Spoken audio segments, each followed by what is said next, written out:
ഞാൻ നിസ്കരിക്കാറുണ്ട്, ഓതും. അപ്പം ഇവരെന്ന് പറയുന്ന വിശ്വാസം എന്ന് പറയുന്ന മതം എന്ന് പറയുന്ന സ്ത്രീകൾ മാത്രം അടിച്ചമർത്താനുള്ള ഒരു ഐക്കണായിട്ട് അവർ കണ്ടേക്കുവാണ്. എനിക്ക് പലപ്പോഴും തോന്നിയിട്ടുണ്ട്, ഒരിക്കലും ഈ തലമറിക്കുന്ന കാര്യം എനിക്ക് ഹിജാബ് ഇടാൻ ഒട്ടും താല്പര്യമില്ലാത്ത ഒരാളാണ്. പെൺകുട്ടികളെ സംരക്ഷിക്കുമ്പോൾ വളരെ ശ്രദ്ധേയമായി പ്രവാചകൻ അതിൻ്റെ വലിയ വശം പറഞ്ഞു. അതിലെന്താണ്? സ്ത്രീയുടെ ഡ്രസ് ഫിക്സ് ചെയ്തു. ലോകത്തിലെല്ലായിടത്തും സ്ത്രീക്ക് മാറ് മറയ്ക്കാൻ വയ്യ. ഇന്ത്യയിൽ സ്ത്രീകൾക്ക് മാറ് മറയ്ക്കാൻ വയ്യ. യൂറോപ്പിലെ സ്ത്രീകൾക്ക് കാല് മറയ്ക്കാൻ പാടില്ല, കാല് പുറത്തായിരിക്കണം, എല്ലാവരും കാണണം, കാല് കാണണം. കേരളത്തിലെ ഇന്ത്യയുടെ പല ഭാഗത്തും സ്ത്രീകൾക്ക് മാറ് മറയ്ക്കാൻ പാടില്ല. പരിശുദ്ധ പ്രവാചകൻ പറഞ്ഞു, സ്ത്രീയെ അവളുടെ പ്രൈവസി കംപ്ലീറ്റ് സംരക്ഷിക്കുന്ന രീതിയിൽ പർദ്ദയ്ക്കകത്ത് വേഷം ധരിപ്പിക്കുക. അതുകൊണ്ട് എന്ത് പറ്റി? പരിപൂർണമായ വേഷം, പ്രൈവസി കവർ ചെയ്യാൻ ലോകത്തിൽ ആദ്യം സാധിച്ചത് ഇസ്ലാമിലെ സ്ത്രീകൾക്ക് മാത്രമാണ്. കേരളത്തിൽ കഴിഞ്ഞ 150 വർഷമായിട്ട് സ്ത്രീകൾ മാറി മറയ്ക്കാൻ നടന്നു. പക്ഷെ മറ്റുള്ള സമുദായത്തിലെ സ്ത്രീകൾ മാറി മറയ്ക്കാൻ നടന്നപ്പോഴും കേരളത്തിൽ മാറി മറച്ചുകൊണ്ട് നടന്നത് മുസ്ലിം സ്ത്രീ മാത്രമേ ഉള്ളൂ. ഒരു രാജാവ് തടഞ്ഞില്ല. ബാക്കിയുള്ള സ്ത്രീകളെല്ലാം മാറി മറയ്ക്കാൻ നടക്കുന്നു. ഇസ്ലാമിലെ സ്ത്രീകൾ മാത്രം മാറി മറച്ചുകൊണ്ട് ശരീരം മുഴുവൻ മറച്ചുകൊണ്ട് നടക്കുകയാണ്. പ്രൈവസി സംരക്ഷിച്ചുകൊണ്ടുള്ള വേഷം ലോകത്തിൽ ആദ്യം സ്ത്രീകൾ കൊടുത്തത് പരിശുദ്ധ പ്രവാചകനാണ്. പ്രൈവസി കംപ്ലീറ്റ് സംരക്ഷിക്കാൻ പറ്റി. കേരളത്തിലെ സ്ത്രീകൾ മാറി മറയ്ക്കാൻ നടന്നു. അവസാനം ശ്രീനാരായണ ഗുരുവും അയ്യങ്കാളി എല്ലാം കൂടി വളരെ ബന്ധപ്പെട്ട് സ്ത്രീയുടെ മാറ് മറച്ചു കൊടുത്തു.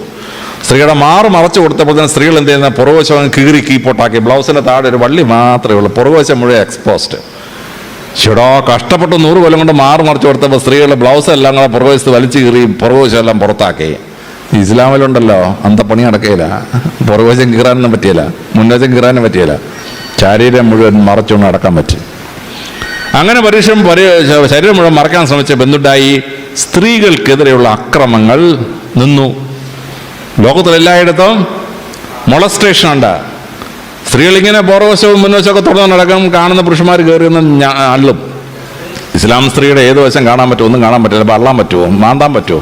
മാന്തിയാലും തുണിയുടെ പുറത്തല്ലേ മാന്താൻ പറ്റുമോ? ശരീരത്തിൽ തൊടാൻ പറ്റുമോ? ശരീരം തൊടാൻ പറ്റിയില്ല. ശരീരം കംപ്ലീറ്റ്ലി പ്രൊട്ടക്റ്റഡ് ആണ്. അതുകൊണ്ട് മൊളസ്റ്റേഷൻ എന്നൊരു ക്രൈം ഇസ്ലാമിക രാജ്യങ്ങളൊന്നുമില്ല. മറ്റെല്ലാ രാജ്യങ്ങളിലും ബലാത്സംഗം നടക്കും, ഭയങ്കര ബലാത്സംഗം. ഇസ്ലാമിക രാജ്യത്ത് എന്താ ബലാത്സംഗം നടക്കാത്ത? ഉന്നാവോ ബലാത്സംഗം നടത്തി സ്ത്രീയെ കത്തിക്കുകയാണ്. ഹൈദരാബാദിൽ ബലാത്സംഗം നടത്തി സ്ത്രീയെ കൊന്നു, കത്തിച്ചു. അറബി ദേശത്ത് എവിടെയെങ്കിലും സ്ത്രീയെ ബലാത്സംഗം ചെയ്ത് കത്തിക്കുമോ? ഏതെങ്കിലും ഇസ്ലാമിക രാജ്യത്ത് പറ്റുമോ? പറ്റിയല്ല. കാരണം സ്ത്രീയെ തൊട്ട് കളിച്ചാൽ അവനെ പരസ്യമായിട്ട് കൊണ്ടുവന്ന് മുണ്ടുരിഞ്ഞ് നിർത്തി 50 അടിയും കൊടുത്തിട്ട് അവൻ്റെ ലിംഗം ഛേദിച്ച ശേഷം അവനെ തൂക്കിലേറ്റ്. അതറിയാവുന്നുണ്ട് സ്ത്രീയെ തൊടുകയില്ല. ഇസ്ലാമിക രാജ്യങ്ങളാണ് സ്ത്രീകൾ ഏറ്റവും പ്രൊട്ടക്റ്റഡ് ആയത്. വേറെ എല്ലാ രാജ്യങ്ങളിലും ബലാത്സംഗം നടക്കും, സ്ത്രീ കൊലപാതകം നടക്കും. ഇസ്ലാമിക രാജ്യം നടക്കുകയില്ല. ഏറ്റവും കുറച്ച് ബലാത്സംഗം നടക്കുന്ന രാജ്യം, ഏറ്റവും കുറച്ച് മൊളസ്റ്റേഷൻ നടക്കുന്ന രാജ്യം ഇസ്ലാമിക രാജ്യങ്ങളാണ്.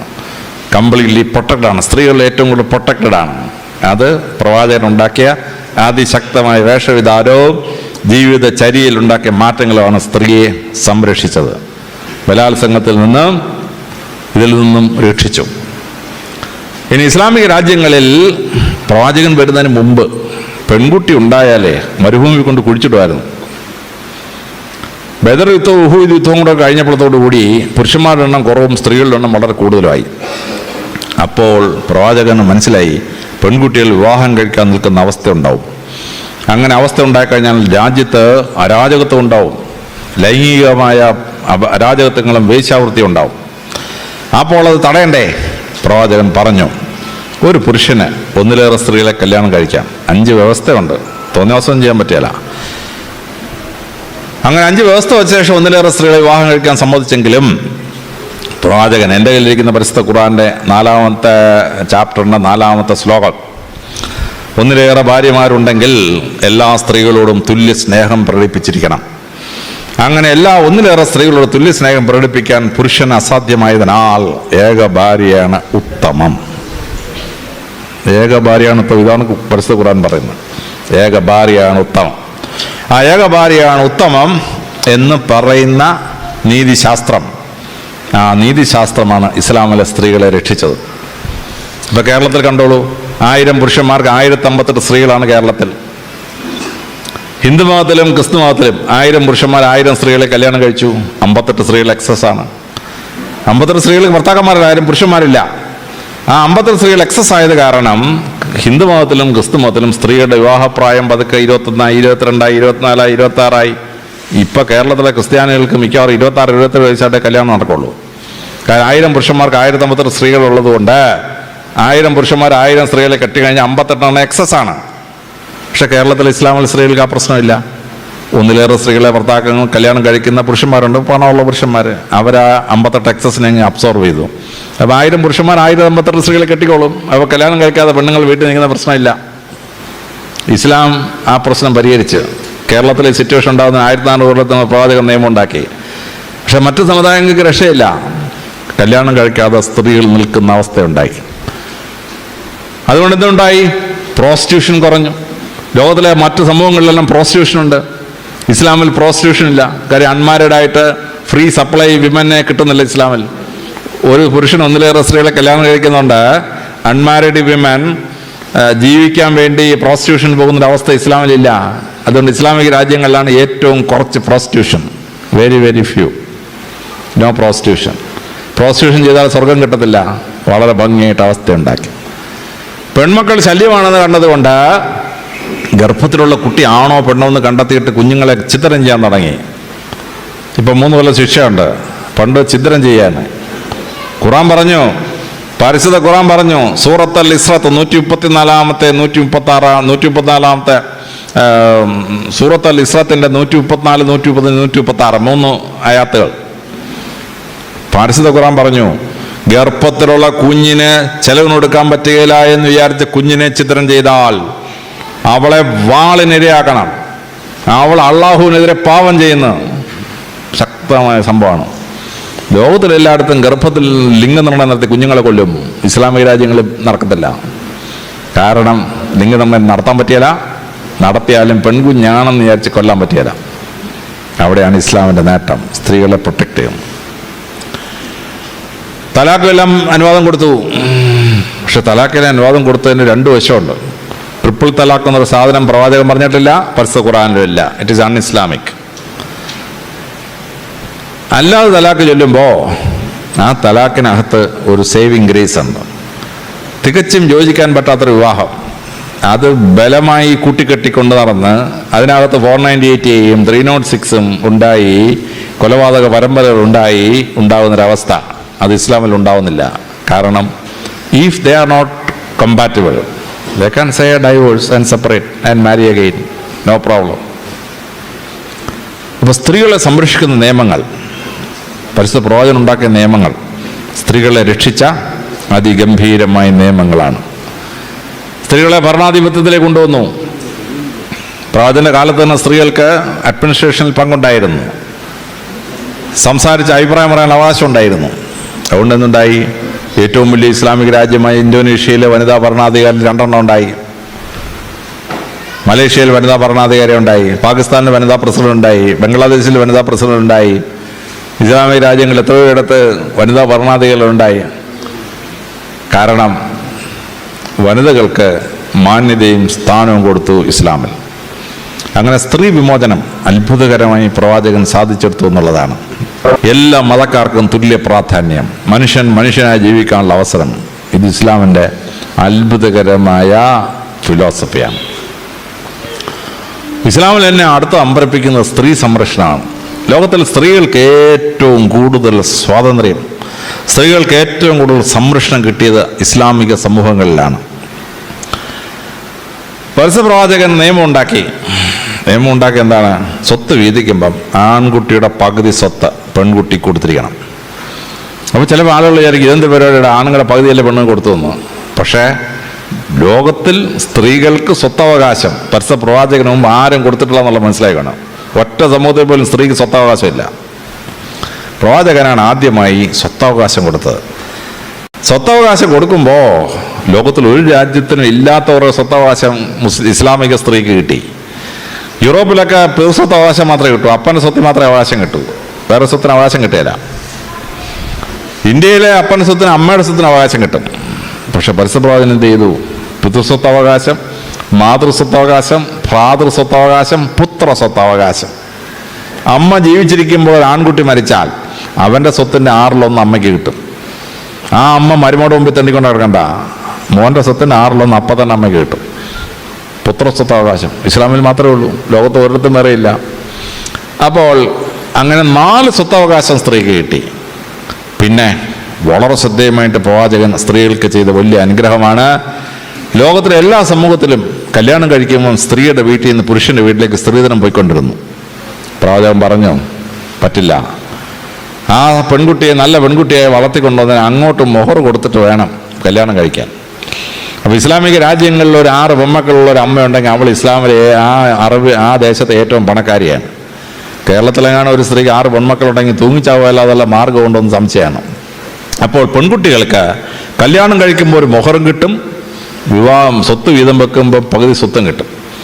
അപ്പോൾ മൊഹറും ഈ പകുതി സ്വത്തോടെ കൂട്ടുമ്പോൾ ഇസ്ലാമിക സമൂഹത്തിൽ ആൺകുട്ടി കിട്ടിയതിനേക്കാൾ സ്വത്ത് കൂടുതലാണ് പെൺകുട്ടിക്ക്.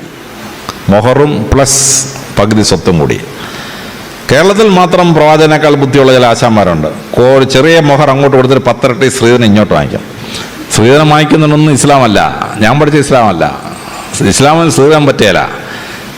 കല്യാണം കഴിക്കുമ്പോൾ മൊഹറും കൊടുക്കണം, അതിനുശേഷം സ്വത്ത് വീതം വെക്കുമ്പോൾ പകുതി സ്വത്തും കിട്ടും. അപ്പോൾ മൊഹറും പകുതി സ്വത്തോടെ കൂട്ടുമ്പോൾ ആൺകുട്ടിക്ക് കൂടുതൽ സ്വത്താണ് പെൺകുട്ടി കിട്ടുന്നത്.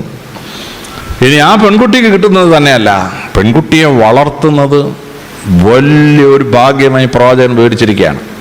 ഞാൻ പ്രവാചകന്റെ ഹാദിത്ത് ഇങ്ങനെ വായിച്ചുകൊണ്ടിരിക്കുകയായിരുന്നു. പെട്ടെന്ന് പ്രവാചകൻ പറഞ്ഞിരിക്കുകയാണ്, സ്വർഗത്തിലേക്ക് പോകാനുള്ള വഴികൾ ഏതെല്ലാം. പ്രവാചകൻ 6 പറഞ്ഞു. ആദ്യം പറഞ്ഞത് രോഗികളെ ശുശ്രൂഷിക്കുക, 2 അപ്പനമ്മയെ ശുശ്രൂഷിക്കുക. 3ാമത് പറഞ്ഞ എന്നാന്ന് വെച്ചാൽ 3 പെൺമക്കളെ വളർത്തി നല്ല കന്യകമാരാക്കി ഭർത്താക്കന്മാരെ ഏൽപ്പിച്ചാൽ അതിനാൽ മാതാവും പിതാവും സ്വർഗത്തിലേക്ക് പോകുന്നതാണ്. ഞാൻ ഉടനെ എൻ്റെ ഭാര്യയെ വിളിച്ചു, ഭാര്യ നമ്മൾ സ്വർഗത്തിൽ പോകും. ഭാര്യ വെച്ച് അതങ്ങനെ അറിയാം. താണ്ട പ്രവാചകൻ പറഞ്ഞിരിക്കുകയാണ്, എനിക്ക് 3 പെൺമക്കളാണ്, ആ മക്കളില്ല. നമ്മൾ 3 പെൺമക്കളെ വളർത്തി നല്ല കന്യകളായ ഭർത്താക്കന്മാരെ ഏൽപ്പിച്ചില്ലേ, പ്രവാചകൻ താണ്ട പറഞ്ഞിരിക്കുന്നത് നമ്മൾ 2 സ്വർഗത്തിൽ പോകുന്നു. ഭാര്യ ചിരിയോടെ ചിരി. പക്ഷെ ആ പ്രവാചകൻ പറഞ്ഞതിന് അർത്ഥം മനസ്സിലാക്കണം. ലോകത്തിൽ എവിടെയെങ്കിലും പെൺകുട്ടിയെ വളർത്തുന്നത് ഭാഗ്യമാണെന്ന് ലോകത്തിൽ ആരെങ്കിലും വേറെ പറഞ്ഞിട്ടുണ്ടോ? പ്രവാചകൻ മാത്രമേ പറഞ്ഞിട്ടുള്ളൂ. പെൺകുട്ടി ജനിച്ചാൽ ഉടനെ ശാപം എന്നായിരുന്നു അറബികൾ പോലും വിശ്വസിച്ചിരുന്നത്. അവർ പെൺമക്കളെ കൊണ്ടൊന്ന് മരുഭൂമി കൊണ്ട് കുടിച്ചിടുമായിരുന്നു. പെൺമക്കളെ ലോകത്തിൽ എല്ലായിടത്തും ഗർഭത്തിലുണ്ടാകുന്ന കുട്ടിയെ ഗർഭത്തിൽ വെച്ച് കൊല്ലും പെണ്ണാണെന്ന് കണ്ടു കഴിഞ്ഞാൽ. ഇതായിരുന്നു അവസ്ഥ. പരിശുദ്ധ പ്രവാചകൻ പറഞ്ഞു, പെൺകുട്ടിക്ക് ജന്മം നൽകി പെൺകുട്ടിയെ വളർത്തി നല്ല കന്യകളാക്കി ഭർത്താക്കന്മാരെ ഏൽപ്പിച്ചാൽ 3 പേരെ ഏൽപ്പിച്ചാൽ സ്വർഗം ഉറപ്പെന്നാണ്. പെൺകുട്ടികളെ വളർത്തുന്നത് സ്വർഗത്തിന് കാരണമാണെന്ന് ലോകത്തിലാകെ പറഞ്ഞത് പരിശുദ്ധ പ്രവാചകനാണ്. വേറെ ആരും അത് പറഞ്ഞിട്ടില്ല. പെൺകുട്ടികളെ വളർത്തുന്നത് സ്വർഗം കിട്ടാൻ ഒരു മാർഗമാണ്. പ്രവാചകൻ വളരെ ശ്രദ്ധേയമായി ചെയ്ത ഒരു 8ാമത്തെ കാര്യമുണ്ട്. അത് ധനം കൈകാര്യം ചെയ്യുന്നുള്ള സംഭവമാണ്. ലോകത്തിലെ എല്ലാ രാജ്യങ്ങളിലും പണക്കാരനായിക്കൊണ്ടിരുന്നു, പാവപ്പെട്ടവനായിക്കൊണ്ടിരുന്നു. അതിനനുസരണമായിട്ടാണ് പണത്തിൻ്റെ ഒഴുക്ക്. പണക്കാരൻ പലിശയ്ക്ക് പണം കൊടുക്കും, പാവപ്പെട്ടവൻ എടുക്കും. അവസാനം പാവപ്പെട്ടവൻ തിരിച്ചടയ്ക്കാൻ വയ്യ, പണക്കാരൻ അവൻ്റെ വസ്തു ജപ്തി ചെയ്തുകൊണ്ട് പോകും. നിരാലംബരായ പാപ്പർ സൂട്ട് അടിച്ച് കുറേ എണ്ണം. പണക്കാരൻ പിന്നെയും പണക്കാരനാകും. പരിശുദ്ധ പ്രവാചകൻ പറഞ്ഞു, നത്തിങ് ഡൂയിങ്. പലിശ എന്നൊരു സാധനം ഇസ്ലാമിന് അനുവദനീയമല്ല. ഒരു ബ്ലേഡ് ബാങ്കും മുസ്ലിം നടത്താൻ നോക്കിയില്ല. നിങ്ങൾ 100 രൂപ കൊണ്ട് ബാങ്കിലിട്ടാൽ 100 കൊല്ലം കഴിഞ്ഞ് എന്നാൽ 100 രൂപയെ കാണത്തുള്ളൂ. 10% പലിശയില്ല. പരിശുദ്ധ പ്രവാചകൻ പറഞ്ഞ ന്യായം വളരെ കറക്റ്റാണ്. ആരാണ് പണം കൊടുക്കുന്നത്? പണം കൊടുക്കുന്നത് പണം അധികമായി കയ്യിലുള്ളവനാണ്. ആരാണ് പണം കടം വാങ്ങിക്കുന്നത്? നിർധനനായ ഒരു മനുഷ്യനാണ് പണം വാങ്ങിക്കുന്നത്. ആ നിർധനനായ മനുഷ്യൻ്റെ കയ്യിൽ നിന്ന് പണം ധനവാന്റെ കയ്യിലോട്ട് പോകാൻ പാടില്ല. അതുകൊണ്ട് ഉസൂർ ഈസ് പ്രൊഹിബിറ്റഡ് ഇൻ ഇസ്ലാം. ഒരു ബ്ലേഡ് ബാങ്കും ഇസ്ലാമിൽ നടത്താൻ പറ്റിയില്ല. ഇത് നടത്താൻ പറ്റാതെ വന്നത് കാരണം ഇസ്ലാമിൽ ഉണ്ടായ വലിയ അത്ഭുതമാണ്. ഇസ്ലാമിക രാജ്യങ്ങളിലൊന്നും ക്യാപിറ്റലിസം വേരുപിടിച്ചില്ല, മുതലാളിത്തം വേരുപിടിച്ചില്ല. മുതലാളിത്തം വേരുപിടിക്കാൻ ഇസ്ലാം സമ്മതിച്ചിട്ടില്ല. കാരണം പണക്കാരനാവുന്ന പാവപ്പെട്ടവനാവുന്ന എക്കണോമിക്സ് ഇസ്ലാമിന് അനുവദനീയമല്ല. തന്നെയുമല്ല, പണക്കാരൻ അവൻ്റെ സമ്പത്തിൻ്റെ 2.5% പാവപ്പെട്ടവരിലേക്ക് ഒഴുക്കണം, സക്കാത്ത്. അപ്പോൾ ആ നിയമം ഉണ്ടാക്കിയപ്പോൾ പരിശുദ്ധ പ്രവാചകൻ കൃത്യമായ നിയമം ഉണ്ടാക്കി. ഒരു ദിവസത്തെ വരുമാനം കൊടുക്കണമെന്ന് പറഞ്ഞിരുന്നെങ്കിൽ ഒരാണ്ടിൽ ഏറ്റവും കുറച്ച് പൈസ ഉണ്ടായ ദിവസത്തെ വരുമാനം അവനും കൊടുത്തന്നെയായിരുന്നു കണക്ക് ശരിയാക്കാൻ. പ്രവാചകൻ അതൊക്കെ ഇൻകം ടാക്സ് കണക്കാക്കുന്ന പോലെ ഒരു കൊല്ലത്തെ ഇൻകം കണക്കാക്കുക, എന്നിട്ട് അതിന് 2.5% പാവപ്പെട്ടവനിലേക്ക് കൊടുക്കണം. അപ്പോൾ പാവപ്പെട്ടവൻ്റെ പണം പണക്കാരന് പോയിക്കൊണ്ടുവന്ന സിസ്റ്റം മാറ്റി പണക്കാരൻ്റെ പണം പാവപ്പെട്ടവനിലേക്ക് പോകുന്ന സിസ്റ്റം പരിശുദ്ധ പ്രവാചകൻ ഉണ്ടാക്കി. ഇത് അതിശ്രദ്ധേയമായ ഒരു നിയമ സംഹിതയാണ്. അതുകൊണ്ടാണ് ഇസ്ലാമിക രാജ്യങ്ങളിലൊന്നും ക്യാപിറ്റലിസം അല്ലെങ്കിൽ മുതലാളിത്തം ഉണ്ടായില്ല. യൂറോപ്പും ഏഷ്യയും മുഴുവൻ ഫ്യൂഡലിസം ഉണ്ടായി. ഭൂ ഉടമ സമ്പ്രദായത്തിലൂടെ ഭൂ ഉടമസ്ഥനുണ്ടായി. കേരളത്തിൽ മങ്കൊമ്പ് പൊട്ടർക്ക് 2 ലക്ഷം പറ നിലമായിരുന്നു. 2 ലക്ഷം പറ നിലം. കായൽ രാജാവ് മുരിക്കന് 30,000 ഏക്കർ സ്ഥലം. ഇസ്ലാമിൽ ഇപ്പണി പറ്റിയല്ല. ഇസ്ലാമിൽ പാവപ്പെട്ടവൻ കൂടുതൽ പാവപ്പെട്ടവൻ സമ്പ്രദായം ഇല്ല. അവനിലേക്ക് പണക്കാരൻ്റെ പണം സക്കാത്തിലൂടെ ഒഴുകും. ദാരിദ്ര്യം ഉണ്ടാവാൻ സമ്മതിക്കുകയില്ല. ദാരിദ്ര്യന് രാജ്യവും ധനവാനും സപ്പോർട്ട് കൊടുക്കും. അതുകൊണ്ട് ഇസ്ലാമിക രാജ്യങ്ങളിൽ ഫ്യൂഡലിസം ഉണ്ടായില്ല. ഇസ്ലാമിക രാജ്യങ്ങളിൽ ക്യാപിറ്റലിസം ഉണ്ടായില്ല. മുതലാളിത്ത വ്യവസ്ഥ ഉണ്ടായില്ല.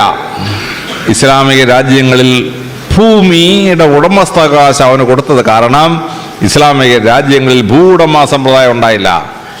ഇസ്ലാമിക രാജ്യങ്ങൾ സ്വന്തമായി സ്വത്തുള്ള, സ്വന്തമായി വീടുള്ള ഒരു ജനസമൂഹമായി ഇസ്ലാം മാറി. ഇത് വളരെ ശ്രദ്ധേയമായി നമ്മൾ മനസ്സിലാക്കേണ്ടതാണ്. ഇത് ഏറ്റവും ഭംഗിയായി നമ്മൾ മനസ്സിലാക്കുന്ന ഒരു സംഭവമാണ് സലാഡിൻ്റെ പ്രസിദ്ധമായ ജീവിതം. സലാഡിൻ ജെറുസലേം പിടിച്ചടക്കിയ രാജാവാണ്.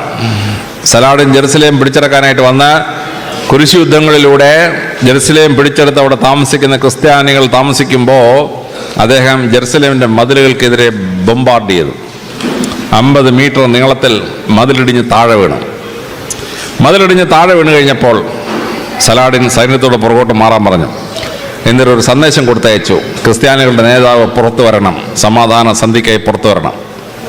ക്രിസ്ത്യാനികൾ അമ്പരന്ന് പോയി. അവരുടെ നേതാവായ ലിയാണ്ടർ പുറത്തു വന്നു. സലാഡിൻ പറഞ്ഞു, ലിയാണ്ടറെ, ഞാൻ എൻ്റെ സൈന്യത്തെ പുറകോട്ട് മാറ്റിയിരിക്കുകയാണ്. സൈന്യം ഇനി അകത്ത് കയറിയാൽ അക്രമം ഉണ്ടാവും, സ്ത്രീകൾ കൊല്ലപ്പെടും, കുട്ടികൾ കൊല്ലപ്പെടും. ഇത് പരിശുദ്ധ പ്രവാചകൻ ഞങ്ങളോട് സമ്മതിച്ചിട്ടില്ല. യുദ്ധത്തിൽ പങ്കെടുക്കുന്ന പടയാളികൾക്കല്ലാതെ ആർക്കും പരിക്കുണ്ടാകാൻ പാടില്ല. മെക്കക്കാര് മദീനെ ആക്രമിക്കാൻ വന്നു. പ്രവാചകൻ സൈന്യത്തെ കൊണ്ട് 25 കിലോമീറ്റർ തെക്കോട്ട് പോയി മരുഭൂമി വെച്ച് യുദ്ധം ചെയ്തു. കാര്യം മദീനയെ വെച്ച് യുദ്ധം ചെയ്താൽ അവിടുത്തെ പാവപ്പെട്ട ജനങ്ങൾ കൊല്ലപ്പെടും, സ്ത്രീകൾ കൊല്ലപ്പെടും. ഉഹൂദ് യുദ്ധത്തിന് വന്നു. പ്രവാചകൻ സൈന്യത്തെ കൊണ്ട് പുറത്തു വന്നു, മരുഭൂമി വെച്ച് യുദ്ധം ചെയ്തു. പട്ടാളക്കാർക്ക് മാത്രമേ പരിക്ക് പറ്റുള്ളൂ. അങ്ങനെ പരിക്ക് പറ്റുന്ന ഒരു സമ്പ്രദായത്തിൽ നിങ്ങൾ നിങ്ങളുടെ സ്ത്രീകളെയും കുട്ടികളെയും എല്ലാം കൂട്ടി നിങ്ങളുടെ സ്വത്തൊക്കെ എടുത്തുകൊണ്ട് നിങ്ങൾ നേരെ ലെബനോനിലോട്ട് പോക്കോളൂ. അവിടെ ക്രിസ്ത്യൻ ഭൂരിപക്ഷ പ്രദേശമാണ്, അവിടെ പോയി താമസിച്ചോളാൻ പറഞ്ഞു. ലിയാണ്ടർ സലാഡിനോട് ചോദിച്ചു, സലാഡിനെ 1096 ക്രിസ്ത്യാനികൾ ഈ ജെറുസലേം പിടിച്ചെടുക്കുമ്പോൾ നടന്നെന്താണെന്ന് അങ്ങേക്കറിയാമോ? അദ്ദേഹം പറഞ്ഞ് എൻ്റെ വല്യപ്പൻ പറഞ്ഞ് ഞാൻ കേട്ടിട്ടുണ്ട്. ക്രിസ്ത്യാനികളോടൊന്ന് ജെറുസലേം പിടിച്ച ശേഷം അതിനകത്തുള്ള മുഴുവൻ മുസ്ലിങ്ങളെയും വെട്ടി ഞുറുക്കി കഷണമാക്കി കത്തിച്ചു. ലിയാണ്ടർ പറഞ്ഞു, ഇതങ്ങേക്ക് അറിയാമെങ്കിൽ പിന്നെ അങ്ങ് എന്തിനാണ് ഞങ്ങളോട് ഈ മര്യാദ കാണിക്കുന്നത്? സലാഡിൻ പറഞ്ഞു, അത് നിങ്ങളുടെ സംസ്കാരം. പരിശുദ്ധ പ്രവാചകൻ ഞങ്ങളെ പഠിപ്പിച്ചിട്ടുണ്ട്, നിരായുധനായ ഒരാൾ ആക്രമിക്കപ്പെടാൻ പാടില്ല, സ്ത്രീകൾ കൊല്ലപ്പെടാൻ പാടില്ല, കുട്ടികൾ കൊല്ലപ്പെടാൻ പാടില്ല. അതുകൊണ്ട് പ്രവാചകൻ പഠിപ്പിച്ച തത്വം അനുസരിച്ച് നിങ്ങൾ പൊക്കോളാൻ പറഞ്ഞു. ലിയാണ്ടർ തൻ്റെ സ്ത്രീകളെയും കുട്ടികളെയും ആടുമാടുകളെയും സ്വർണവും ഒക്കെ എടുത്തുകൊണ്ട് നേരെ ലെബനോനിൽ പോയി. മുഴുവൻ ക്രിസ്ത്യാനികളും പോയി കഴിഞ്ഞിട്ടാണ് സലാഡിൻ ജെറുസലേമിൽ പ്രവേശിച്ചു. ഒറ്റ മനുഷ്യൻ കൊല്ലപ്പെട്ടില്ല. ആ വലിയ സംഭവം ഹോളിവുഡ് ഒരു സിനിമയാക്കി, സിറ്റി ഓഫ് ഹെവൻ. നിങ്ങൾ അറിയില്ല, സിറ്റി ഓഫ് ഹെവൻ സിനിമ കണ്ടാൽ അറിയാം സലാഡിൻ ചെയ്ത അത്ഭുതം. ഈ സലാഡിൻ 1994 മരണശയ്യയിലായി. സലാഡിൻ തൻ്റെ ഡോക്ടറെ വിളിച്ചു, ഡോക്ടറെ, ഞാനിനി എത്ര കാലം ജീവിച്ചിരിക്കും? ഡോക്ടർ പറഞ്ഞു, രാജാവ് ചാവുന്ന സമയം പ്രവചിച്ചാൽ എൻ്റെ കഴുത്തിന് ഉണ്ടെങ്കിൽ തല ഉണ്ടാവുമോ രാജാവേ എന്ന്. സലാഡിൻ പറഞ്ഞു, ഇത് സലാഡിനാണ് പറയുന്നത്, നീ പറഞ്ഞോ, ഒരു കുഴപ്പമില്ലാന്ന്. ഡോക്ടർ സലാഡിനോട് പറഞ്ഞു, സലാഡിൻ, അങ്ങ് 1 ആഴ്ചയിൽ കൂടുതൽ ജീവിച്ചിരിക്കുമെന്ന് എനിക്ക് സംശയമാണ്. സലാഡിനോട് തന്നെ ധനകാര്യമന്ത്രി വിളിച്ചു വരുത്തി. ധനകാര്യമന്ത്രി വിളിച്ചു വരുത്തി എൻ്റെ പേരിൽ എത്ര സ്വർണ്ണ നാണയം, എത്ര വെള്ളി നാണയം, എത്ര സ്വത്തുക്കൾ, എത്ര പൈസ എൻ്റെ ഉണ്ടെന്ന് പറയാൻ പറഞ്ഞു. ധനകാര്യമന്ത്രി അതിൻ്റെ എല്ലാം കണക്കെടുത്തുകൊണ്ട് കൊടുത്തു. സലാഡിൻ ഒരു വിളംബരം നടത്തി, അടുത്ത വെള്ളിയാഴ്ച നിസ്കാരം കഴിഞ്ഞ് ഞാൻ പുറത്തു വരുമ്പോൾ എന്നിൽ നിന്ന് സഹായം കിട്ടാൻ ആഗ്രഹിക്കുന്ന ആരെങ്കിലും ഉണ്ടെങ്കിൽ മുസ്ലിം പള്ളിയുടെ മുമ്പിൽ വരണം, ഞാൻ നിങ്ങൾക്ക് സഹായിക്കാൻ ആഗ്രഹിക്കുന്നു. വെള്ളിയാഴ്ച നിസ്കാരം കഴിഞ്ഞ് സലാഡിന് ഇറങ്ങി വന്നപ്പം 8500 പേർ അവിടെ തടിച്ചു കൂടിയിരുന്നു. കേരളം എങ്ങാനോ ആയിരിക്കണമായിരുന്നു. 8.5 ലക്ഷം മിനിമം എത്തിയനായിരുന്നു സലാഡിൻ്റെ കയ്യിൽ നിന്ന് സഹായം വാങ്ങിക്കാം. അറബികൾ മര്യാദക്കാരാണ്. അവർ 8500 പേരെ വന്നുള്ളൂ. വന്നവർക്കെല്ലാം സലാഡിൻ ഒരു സ്വർണ്ണ നാണയം വെച്ച് കൊടുത്തു. വന്നവർക്കെല്ലാം സലാഡിൻ 40 വെള്ളി നാണയം കൊടുത്തു. സലാഡിൻ അവരോട് ചോദിച്ചു, നിങ്ങൾക്ക് സ്വന്തമായി വസ്തു ഇല്ലാത്തൊരു കൈവെക്കാൻ പറഞ്ഞു. അങ്ങനെ കൈവക്കി സലാഡിൻ്റെ പേരിലുണ്ടായിരുന്ന വസ്തുക്കൾ ഈക്വലായിട്ട് വീതിച്ചു കൊടുത്തു. ഒരാൾക്ക് 20 ഏക്കർ വെച്ച് കിട്ടി. അവിടെ നിന്നവർക്കല്ല, കൈവക്കിയവനല്ല. നിങ്ങളിൽ ഈ വസ്തു കിട്ടിയിട്ട് വീട് വെക്കാൻ പൈസ ഇല്ലാത്ത എത്ര പേരുണ്ടെന്ന് ചോദിച്ചു. കൈവക്കി തൻ്റെ കയ്യിലുണ്ടായിരുന്ന ബാക്കി മുഴുവൻ പൈസയും ഈക്വലായിട്ട് കൈവക്കിയവർക്ക് വീതിച്ചു കൊടുത്തു. 8500 പേരും സന്തോഷമായിട്ട് പോയി. സലാഡിൻ ധനാരേന്ദ്രനോട് ചോദിച്ചു, ഇനി എൻ്റെ പേരിൽ എന്തെങ്കിലും ബാക്കിയുണ്ടോ? ധനാരേന്ദ്രൻ പറഞ്ഞു, ഒന്നുമില്ല, അങ്ങ് നിസ്വനാണെന്ന് പറഞ്ഞു. സലാഡിൻ പറഞ്ഞു, ഞാൻ മരിക്കാൻ തയ്യാറായിരിക്കുന്നു. എന്നിട്ട് അദ്ദേഹം ഒരു കൽപ്പന പുറപ്പെടുവിച്ചു, ഒരു വിൽപ്പത്രം. ഞാനത് വായിച്ച് അമ്പരന്ന് പോയി. എന്തൊരു വിൽപ്പത്രം! അദ്ദേഹം പറഞ്ഞു, സാധാരണ രാജാക്കന്മാർ മരിക്കുമ്പോൾ ചെങ്കോലും കിരീടവും മോതിരവും അഴിച്ചു മാറ്റും. പക്ഷെ ഞാൻ മരിക്കുമ്പോൾ ഇത് 3 മാത്രമല്ല, എൻ്റെ ശരീരത്തിലെ മുഴുവൻ വസ്ത്രവും അഴിച്ചു മാറ്റണം, ചെങ്കോലും കിരീടവും മോതിരവും കൂടാതെ. ഞാൻ കിടന്ന എൻ്റെ കൊട്ടാരത്തിലെ മുഴുവൻ ഫർണിച്ചർ, മേശയും കസേരയും എല്ലാം എടുത്ത് പാവപ്പെട്ടവർക്ക്, ഫർണിച്ചർ ഇല്ലാത്തവർക്ക് കൊടുത്തേക്കണം. എൻ്റേതായ കുറേ വസ്ത്രമുണ്ട് എൻ്റെ കൊട്ടാരത്തിനകത്ത് അലമാരി. ആ അലമാരിയിലുള്ള മുഴുവൻ വസ്ത്രവും പുറത്തെടുത്ത് വസ്ത്രമില്ലാത്ത പാവങ്ങൾക്ക് വീതിച്ച് കൊടുത്തേക്കണം. എന്നിട്ട് ഞാൻ ജനിച്ചു വീണപ്പോൾ എങ്ങനെ നഗ്നനായിരുന്നുവോ അതുപോലെ നഗ്നനാക്കി എന്നെ ആ മരുഭൂമി കൊണ്ട് ഇന്ന് മണൽ മാറ്റി അങ്ങ് കുഴിച്ചിട്ടേക്കണം. എൻ്റെ ശവകുടീരത്തിൻ്റെ, എൻ്റെ കല്ലറയുടെ മുമ്പിൽ ഒരു ശവകുടീരം പണിയരുത്.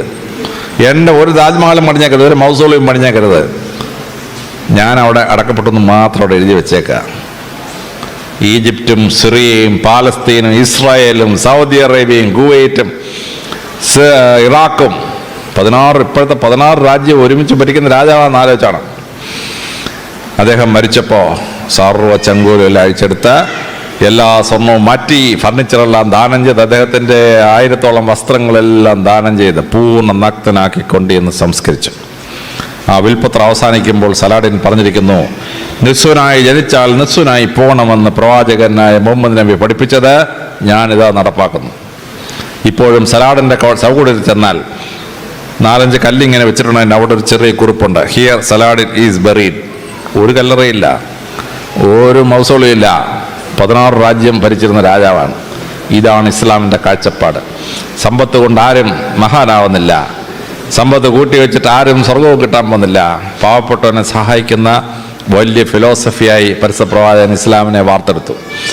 ഇതാണ് ഇസ്ലാമിൻ്റെ നീതിശാസ്ത്രം, ഇസ്ലാമിൻ്റെ എക്കണോമിക്സ് എന്ന് പറയപ്പെടുന്നത്. ഒരു സാമ്രാജ്യത്വവും വളരാത്ത, ഒരു ക്യാപിറ്റലിസവും വളരാത്ത, ഒരു ഫ്യൂഡലിസവും വളരാത്ത, ഒരു മുതലാളിത്തവും വാഴാത്ത ഭൂപരിഷ്കരണം നടപ്പാക്കിയ, വിശ്വനെ ഭൂവുടമയാക്കി മാറ്റിയ തത്വശാസ്ത്രമാണ് ഇസ്ലാം. ഈ ഇസ്ലാം സർവരോടും സ്നേഹം പ്രകടിപ്പിക്കുന്ന ഇസ്ലാമാണ്. ഞാൻ പഠിച്ച ഇസ്ലാമിലെ ഒരു മുസ്ലിം ടെററിസ്റ്റ് ആവാൻ പറ്റില്ല. ഒരു ടെററിസ്റ്റിനും മുസ്ലിം ആവാനും പറ്റിയില്ല. ഒരു മുസ്ലിമിനും ടെററിസ്റ്റ് ആവാൻ പറ്റിയില്ല. പ്രവാചകൻ പഠിപ്പിച്ച് ഇസ്ലാമിൽ വിശ്വസിക്കുന്ന ആർക്കും ടെററിസ്റ്റ് ആവാൻ പറ്റിയില്ല. ഒരു ടെററിസ്റ്റിനും മുസ്ലിം ആവാൻ പറ്റിയില്ല. ഒരു ഒസാമ ബിൻ ലാദനും മുസ്ലിമല്ല. ഒരു അബൂബക്കർ അൽ ബാഗ്ദാദി മുസ്ലിമല്ല. പ്രവാചകൻ പഠിപ്പിച്ചതാണ്. നിരപരാധികളെ കൊല്ലുന്നത് ഇസ്ലാമിൻ്റെ പ്രാക്ടീസ് അല്ല. ബോംബ് വെക്കുന്ന ഇസ്ലാമിൻ്റെ പ്രാക്ടീസ് അല്ല. അതാണ് മഹത്തായ ഇസ്ലാം, പ്രവാചകൻ പഠിപ്പിച്ച ഇസ്ലാം. പ്രവാചകൻ 9-ആമത്തെ ചെയ്തത് ഒരു ഭരണക്രമം ഉണ്ടാക്കി. ആ ഭരണക്രമം ലോകത്തിന് മുഴുവൻ അത്ഭുതമായൊരു ഭരണക്രമമാണ്. തിരുവിതാംകൂറും കൊച്ചിയും ഒന്നും ഒരിക്കലും മുസ്ലിങ്ങൾ ഭരിച്ചില്ല. കേരളത്തിലാകെ കണ്ണൂർ പട്ടണത്തിൽ മാത്രം ഒരു അറക്കൽ ബീവി ഉണ്ടായിരുന്നു. പക്ഷെ കേരളത്തിലെ ഭരണക്രമം എടുത്തു നോക്കൂ, അതിൽ ഭൂരിപക്ഷവും ഇസ്ലാമികമാണ്. പണ്ട് ഭരണത്തിന് നേതൃത്വം വഹിച്ച ആളിനെ വിളിച്ചിരുന്ന പേരാണ് ദിവാൻ. ദിവാൻ എന്ന് പറഞ്ഞാൽ അറബി വാക്കാണ്, രണ്ടാമൻ എന്നർത്ഥമാണ്. ദിവാൻ സരസ് പി രാമസ്വാമയ്യ എന്ന് പറഞ്ഞാൽ ആ ദിവാൻ സ്ഥാനം പ്രവാചകൻ ഉണ്ടാക്കിയ സ്ഥാനമാണ്. റവന്യൂവിൻ്റെ ചീഫിനെ വിളിച്ചിരുന്ന പേര് പേഷ്കാർ. പേഷ്കാർ പ്രവാചകൻ ഉണ്ടാക്കിയതാണ്. പേഷ്കുഷ് എന്ന് പറഞ്ഞാൽ അറബി ഭാഷയിൽ കരം. പേഷ്കുഷ് വിരിക്കുന്നവൻ പേഷ്കാർ. അതിനെ ബ്രിട്ടീഷുകാർ എന്നപ്പോൾ ഇംഗ്ലീഷ് ട്രാൻസ്ലേറ്റ് ചെയ്തു, കളക്ടർ ഓഫ് ടാക്സസ്. പിന്നെ ഈ ഓഫ് ടാക്സസ് നാണക്കേടാന്ന് ICSകാർക്ക് തോന്നിയാണ് അതങ്ങ് വെട്ടിമാറ്റി. അങ്ങനെയാണ് കളക്ടറായത്. കളക്ടറുടെ ഒറിജിനൽ വാക്ക് പേഷ്കാർ, പേഷ്കുഷ് പിരിക്കുന്നവൻ, അറബിയാണ് സംഭവം. രാജ്യത്തെ ഭരിക്കണമെങ്കിൽ അതിനെ പ്രോവിൻസുകളായി തിരിക്കണം. അങ്ങനെ അറബികൾ പ്രോവിൻസായി തിരിച്ചു. അതാണ് സില്ല എന്ന വാക്ക്. അതാണ് മലയാളത്തിൽ നമ്മൾ ജില്ല എന്നാക്കിയത്. നമ്മുടെ ജില്ല പ്രവാചകൻ ഉണ്ടാക്കിയതാണ്, അറബി ദേശത്ത് നിന്ന് ഒന്നാണ് ജില്ല. ആ ജില്ലയെ ഭരിക്കുന്ന കളക്ടർ അറബി ദേശത്ത് നിന്ന് ഒന്നാണ്. ആ ജില്ലകളെ സബ് ഡിവൈഡ് ചെയ്തു. അങ്ങനെ ഉണ്ടാക്കിയതാണ് താലൂക്ക. താലൂക്ക അറബി വാക്കാണ്, താലൂക്ക. ആ താലൂക്ക ഭരിക്കാൻ നമ്മളൊരു ഭരണാധികാരിയെ ഉണ്ടാക്കി, തഹസീൽദാർ. തഹസീൽദാർ അറബിയാണ്. തെഹസാലദാർ, ഹസാല എന്ന് പറഞ്ഞാൽ collect. Tehsildar, one who collect taxes. അതാണ് നമ്മുടെ തഹസീൽദാർ ആയത്. പണ്ടത്തെ പോലീസ് ചീഫിനെ വിളിച്ചിരുന്ന പേര് അമിനാദാർ, അറബിയാണ്. ആമീൻ എന്ന് പറഞ്ഞാൽ പ്രൊട്ടക്ഷൻ, അമിനാദാർ എന്ന് പറഞ്ഞാൽ പ്രൊട്ടക്ഷൻ കൊടുക്കുന്നവൻ, സംരക്ഷണം കൊടുക്കുന്നവൻ. പോലീസിലെ ഹവിൽദാർ അറബിയാണ്. ഡഫേദാർ അറബിയാണ്. ജമേദാർ അറബിയാണ്. താലൂക്ക്ദാർ അറബിയാണ്. ഇതെല്ലാം അറബിയാണ്. പ്രവാചകൻ ഉണ്ടാക്കിയ അഡ്മിനിസ്ട്രേറ്റീവ് സിസ്റ്റമാണ് നമ്മുടെ ഈ കേരളം മുഴുവൻ നടക്കുന്നത്. ഗ്രാമപ്രദേശങ്ങളിൽ വില്ലേജ് ഓഫീസിൽ ജമാബന്ദി മാർച്ച് 31. എന്താണ് ഈ ജമാബന്ദി? അറബിയാണ്. ക്ലോഷർ ഓഫ് അക്കൗണ്ട്സ് എന്ന അറബിയാണ് ജമാബന്ദി. ഇപ്പോഴും നമ്മുടെ വില്ലേജ് ഓഫീസിൽ മാർച്ച് 30 നടക്കുന്ന ജമാബന്ദി. നിയമസംഹിത അറബികൾ ഉണ്ടാക്കി, വളരെ ഭദ്രമായി. കരാറിലേർപ്പെട്ടു, കരാർ അറബിയാണ്. കരാർ റദ്ദ് ചെയ്തു, റദ്ദ് അറബിയാണ്. ക്യാൻസൽ ചെയ്യാന്നുള്ളത് റദ്ദ് അറബിയാണ്. നമ്മൾ പ്രമാണം ഉണ്ടാക്കിയിട്ട് അസൽ കോപ്പി എടുത്തു, അസൽ അറബിയാണ്. ഒറിജിനൽ കോപ്പിയുടെ അസൽ എന്ന് പറഞ്ഞ വാക്ക് അറബിയാണ്, അസൽ. നമ്മൾ 100 രൂപയും കൊണ്ട് കടയിൽ പോയി 70 രൂപയുടെ സാധനം വാങ്ങിച്ചിട്ട് 30 രൂപ ബാക്കി വാങ്ങിച്ച്, ബാക്കി അറബിയാണ്. ഫിനാൻഷ്യൽ ട്രാൻസാക്ഷൻ്റെ ബാക്കി അറബിയാണ്. നമ്മൾ കോടതി ചെല്ലുമ്പോൾ മുൻസിഫ് അവിടെ ഇരുന്ന് വിളിച്ചു. മുൻസിഫ് എന്താണ്? മുൻസിഫ് അറബി വാക്കാണ്. ജഡ്ജി എന്ന് പറയുന്ന മുൻസിഫിന് ആ പേരിട്ടത് അറബിയിലാണ്, പ്രവാചകൻ ഉണ്ടാക്കിയതാണ്. അതാണ് നമ്മുടെ മുൻസിഫായി മാറിയത്. കോടതി ചെല്ലുമ്പോൾ കേസ് വാദിക്കാൻ വക്കീൽ, വക്കീൽ അറബി വാക്കാണ്. അഡ്വക്കേറ്റിന് മലയാള ഭാഷ വാക്കില്ല. അഡ്വക്കേറ്റിൻ്റെ മലയാള ഭാഷയുള്ള വക്കീൽ എന്നുള്ള വാക്ക് അറബി ഭാഷയാണ്. നമ്മുടെ ദൈനംദിന ഭരണം മുഴുവൻ അറബികൾ ഉണ്ടാക്കിയ, പ്രവാചകൻ ഉണ്ടാക്കിയ ഭരണ സമ്പ്രദായമാണ്. ആ ഭരണ സമ്പ്രദായം മുസ്ലിങ്ങൾ ഒരിക്കലും ഭരിച്ചിട്ടില്ലാത്ത കേരളത്തിൽ നടപ്പാക്കി. ഉത്തരേന്ത്യയിലും ഇന്ത്യ മുഴുവൻ നടപ്പാക്കി. ലോകത്തിൻ്റെ മെജോറിറ്റിയായ പടങ്ങളിൽ മുഴുവൻ ഈ സമ്പ്രദായം നടപ്പാക്കി. ലീഗൽ സിസ്റ്റം, ആ ലീഗൽ സിസ്റ്റം വളരെ ശക്തമായി മാറി. ലോകത്തിലെല്ലായിടത്തും ബലാത്സംഗം ഉണ്ടാവുന്നു. അറബി ദേശത്ത് ബലാത്സംഗം തുലവും തുച്ഛമാണ്. നിയമസമ്മതിച്ചൊരു കട്ടിയാ. ബലാത്സംഗം ചെയ്താൽ അവനെ കൊണ്ടുവന്ന് പൂർണ്ണ നഗ്നനാക്കി 50 ചാട്ടവാറടി അടിക്കും ആദ്യം. പിന്നെ അവനെ ലിംഗം ഛേദിക്കും. അതിനുശേഷം അവനെ തൂക്കിക്കൊല്ലും. കട്ടിയ നിയമമാണ്. സ്ത്രീകൾ സംരക്ഷിക്കപ്പെടുന്ന അറബി ദേശത്ത്. അവിടെ മൊളസ്റ്റേഷൻ റേപ്പൊന്നും നമ്മൾ കാണുന്ന പോലെ നമ്മുടെ രാജ്യത്ത് നടക്കുന്ന പോലെ നടക്കുകയില്ല. അതിശക്തമായ നിയമങ്ങൾ ഉണ്ടാക്കി. ആ നിയമസമിതികളിലൂടെ ജനങ്ങൾക്ക് ലോ ആൻഡ് ഓർഡർ വിശ്വസിക്കാൻ പറ്റുന്ന കോടതി, സിവിൽ അഡ്മിനിസ്ട്രേഷൻ, റവന്യൂ അഡ്മിനിസ്ട്രേഷൻ വളരെ ഭംഗിയായി പാലിച്ചു. പ്രവാചകൻ ചെയ്ത 10ാമത്തെ അത്ഭുതം എന്ന് പറയുന്നത് വിദ്യാഭ്യാസ ഉയർച്ചയാണ്. പ്രവാചകൻ അറബി ദേശത്ത് ജനിക്കുമ്പോൾ അറബികളുടെ സാക്ഷരത 1%, 1%. ആർക്കും എഴുതാൻ വായിക്കാൻ അറിഞ്ഞൂടാ. പരസ്യപ്രവാചകനും എഴുതാൻ വായിക്കാൻ അറിഞ്ഞൂടാ. ഇസ്ലാമിൻ്റെ പുണ്യഗ്രന്ഥം തന്നെ വായിക്കടാ എന്നാണ് തുടങ്ങുന്നത്. പരിശുദ്ധ ഖുർആൻ എന്ന് പറഞ്ഞാൽ അർത്ഥം തന്നെ വായിക്കാനാണ്. വായനയിലേക്ക് ജനങ്ങളെ ഉയർത്തിയ വലിയ സംസ്കാരമാണ്. പരസ്യപ്രവാചകൻ ജനിക്കുന്നതിന് മുമ്പ് അറബി ദേശത്ത് ഏതെങ്കിലും ഒരു മഹാന്റെ പേര് കേട്ടിട്ടുണ്ടോ? ഒരു വലിയ സാഹിത്യകാരനോ, ഒരു വലിയ പൊളിറ്റീഷ്യനോ, ഒരു വലിയ ശാസ്ത്രജ്ഞനോ, ഒരു വലിയ മഹാനായ ഒരാളിൻ്റെ പേരുണ്ടോ അറബി ദേശത്ത്? ഒറ്റയാളില്ല. അന്ധകാരത്തിൽ കിടന്നൊരു ഭൂമി വെളിച്ചം കാണുകയാണ് പ്രവാചകൻ വന്നപ്പം. പ്രവാചകൻ എന്ത് ചെയ്തു? ആ ജനതയെ അതിശക്തമായി ഉയർത്തിയെടുത്ത്, വിദ്യാഭ്യാസം ഉയർത്തിയെടുത്തു. പ്രവാചകൻ ആ വിദ്യാഭ്യാസം ഉയർത്തിയെടുത്ത് വലിയ സംഭവമാണ് ഞാൻ ടെലിവിഷനിൽ ഒരിക്കൽ പറഞ്ഞത്. കേരളത്തിലെ ജയിലുകളിൽ നിന്ന് ആഹാരം ഉണ്ടാക്കി ജനങ്ങൾ കൂടി ഇന്ന് 15 കോടിയാണ് ബഡ്ജറ്റില്ലാതെ സർക്കാർ ഫണ്ടിലേക്ക് പോകുന്നത്. തടവുകാർക്ക് റീ എംപ്ലോയ്മെൻറ്റ് കൊടുക്കാനായിട്ട് അവർ തൊഴിൽ പഠിപ്പിച്ചു. എനിക്ക് ആശയം കിട്ടിയത് പരിശുദ്ധ പ്രവാചകൻ്റെ എന്നാണ്. ബദർ യുദ്ധം കഴിഞ്ഞു, കുറേ തടവുകാരെ പിടിച്ചുകൊണ്ട് വന്നു. അന്നത്തെ ഇസ്ലാമിക നിയമം അനുസരിച്ച് 10 സ്വർണ്ണ നാണയം കൊടുത്തെങ്കിലേ സ്വാതന്ത്ര്യം കിട്ടൂ. പരിശുദ്ധ പ്രവാചകൻ എന്ത് ചെയ്തു? ആ കൊണ്ടുവന്ന കൂട്ടത്തിൽ അദ്ദേഹത്തിൻ്റെ അങ്കിളുണ്ട്. അദ്ദേഹത്തിൻ്റെ മകളുടെ ഭർത്താവുണ്ട് ആ തടവുകാരായിട്ട് പിടിക്കപ്പെട്ടവരുടെ കൂട്ടത്തിൽ. പല എക്സംഷനും കൊടുത്തോ? ഒരു എക്സംഷനും കൊടുത്തില്ല.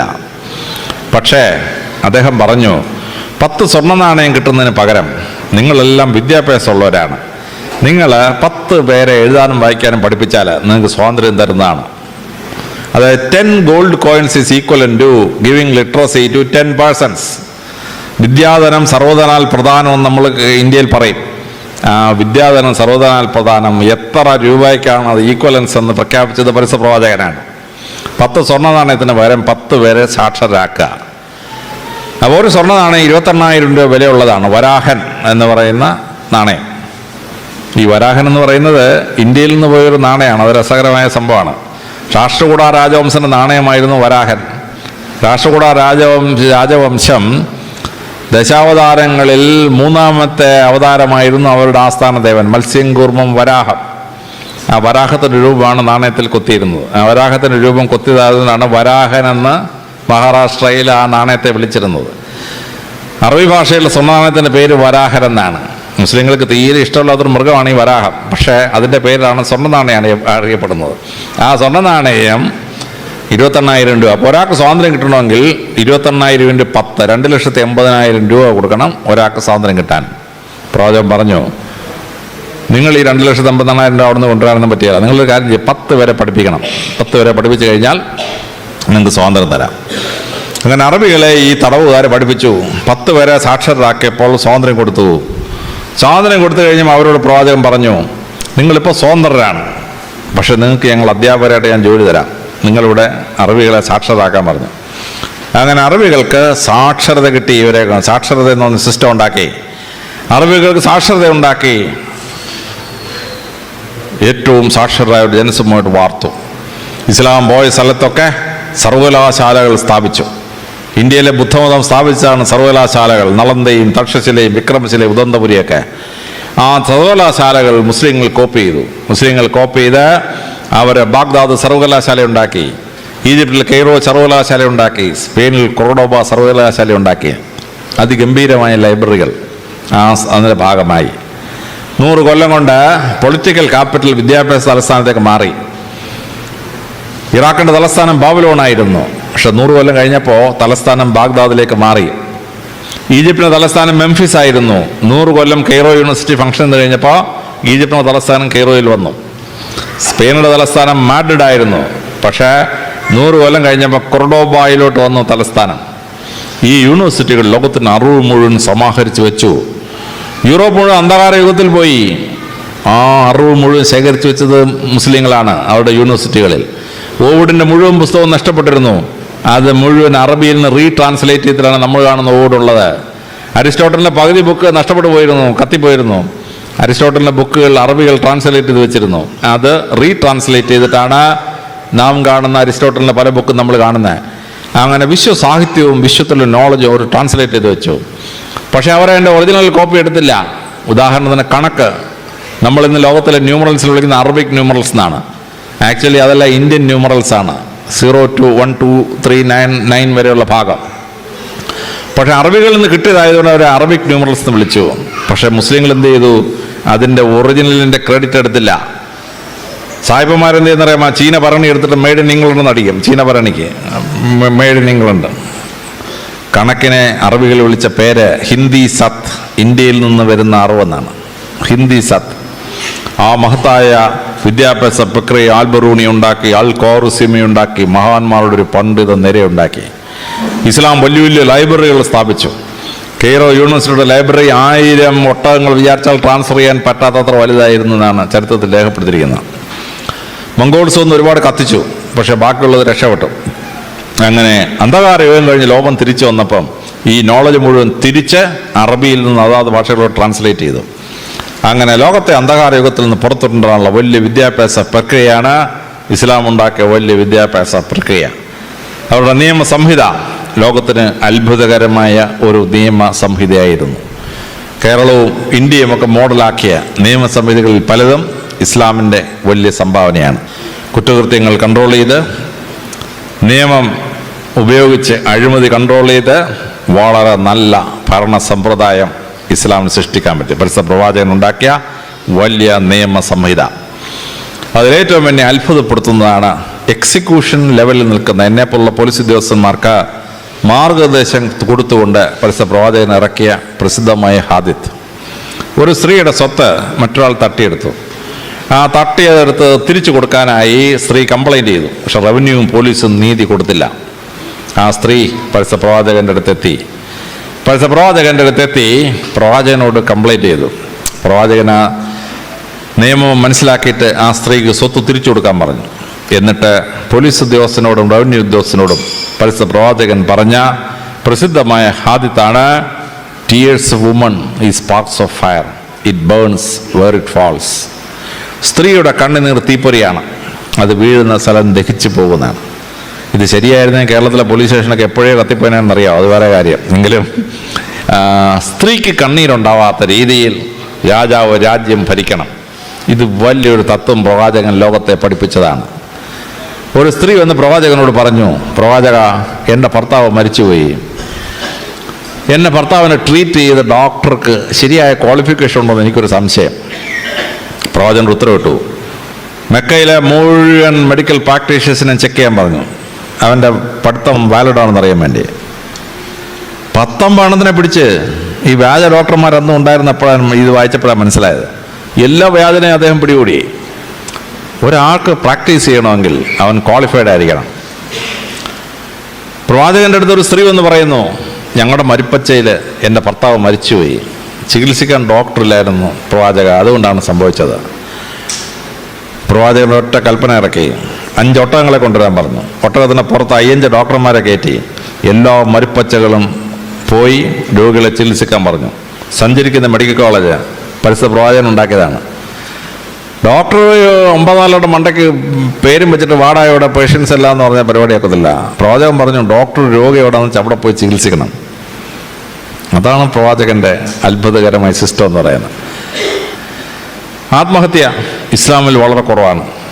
എന്താ കാര്യം? അതാണ് ഇസ്ലാമിൻ്റെ മഹത്വം എന്ന് പറയുന്നത്. ഇന്ത്യയിൽ ലോകത്തിൽ 1 ലക്ഷം പേർ ഒരു കൊല്ലം ജീവിച്ചിരിക്കുമ്പോൾ 8 പേർ ആത്മഹത്യ ചെയ്യും. ഇന്ത്യയിൽ അത് 9ആണ്. പക്ഷെ കേരളത്തിൽ 35 പേർ ആത്മഹത്യ ചെയ്യും. 1 ലക്ഷം പേർ ഒരു കൊല്ലം ജീവിച്ചിരിക്കും 35 ആത്മഹത്യയാണ്. അതിലേറ്റവും വലിയ ആത്മഹത്യ നടക്കുന്നത് സൂയിസൈഡ് വില്ലേജ് ഓഫ് ഇന്ത്യ എന്ന് വിളിക്കുന്ന സ്ഥലമാണ്. നൂറനാട് കുഷ്ഠരോഗാശുപത്രിയിരിക്കുന്ന സ്ഥലം. ആ ഗ്രാമത്തിലാണ് ഏറ്റവും കൂടുതൽ സൂയിസൈഡ്. 1 ലക്ഷം പേർ ഒരു കൊല്ലം ജീവിച്ചിരിക്കുമ്പോൾ 62 പേർ ആത്മഹത്യ ചെയ്യും. പക്ഷേ ഇതേ കേരളത്തിൽ തന്നെയാണ് മലപ്പുറം ജില്ല. മലപ്പുറം ജില്ലയിൽ 1 ലക്ഷം പേർ ഒരു കൊല്ലം ജീവിച്ചിരിക്കുമ്പോൾ 4 പേരെ ആത്മഹത്യ ചെയ്യത്തുള്ളൂ. സൗദി അറേബ്യയാണ് ലോകത്തിലെ ഏറ്റവും ആത്മഹത്യ കുറവുള്ളത്. 0.4% സൗദി അറേബ്യയിലെ ആത്മഹത്യാ നിരക്ക്. കാര്യം എന്താണ്? ഇസ്ലാം ലോകത്തെ പഠിപ്പിച്ചു, ആത്മഹത്യ ചെയ്യുന്നതിന് ഇഹലോകവും പോകുന്നു, പരലോകവും പോകുന്നു. മദ്രസയിൽ കുട്ടി 4 വയസ്സ് കഴിയുമ്പോൾ തന്നെ കുട്ടിയെ പറഞ്ഞ് മനസ്സിലാക്കുകയാണ്, ആത്മഹത്യ ദൈവത്തിന് മുമ്പാകെ നിരപ്പാത്ത സാധനമാണ്. കുട്ടിയുടെ മനസ്സിനകത്ത് ആത്മഹത്യക്കെതിരെ തത്വം ഉണ്ടാകുകയാണ്. മനുഷ്യൻ എക്കണോമിക് ഡിസാസ്റ്റർ നേരിട്ട് കഴിഞ്ഞ് പാപ്പരാകുമ്പോഴാണ് ആത്മഹത്യ ചെയ്യുന്നത്. ഇസ്ലാമിൽ മനുഷ്യർ പാപ്പരാവാതെ സംരക്ഷിക്കുന്ന സക്കാത്ത് ഉൾപ്പെടെയുള്ള നിയമസംഹിതകളുണ്ടായി.